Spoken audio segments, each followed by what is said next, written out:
बातम्यांची पहिली पसंत सुपर महाराष्ट्र न्यूज। भारताची लोकशाही सुदृढ लोकशाही असून या सुदृढ लोकशाहीचे 4 स्तंभ आहेत। त्यातील पत्रकार हा एक स्तंभ।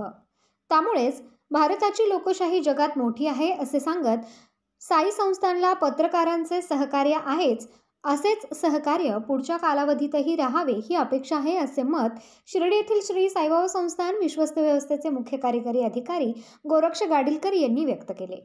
श्री साईबाबा संस्थानच्या वतीने 6 जानेवारीला शिर्डी येथे पत्रकार दिन उत्साहात साजरा करण्यात आलाय।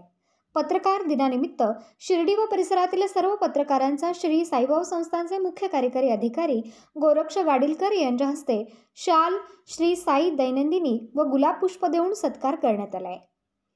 यावेळी उपमुख्य कार्यकारी अधिकारी संदीप कुमार भोसले, प्रशासकीय अधिकारी प्रज्ञा महांडुळे सिनारे, जनसंपर्क अधिकारी तुषार शेळके, संरक्षण अधिकारी रोहिदास माळी, अधीक्षक प्रवीण मिरजकर तसेच जनसंपर्क विभाग प्रसिद्धी कक्षातील सर्व कर्मचारी उपस्थित होते।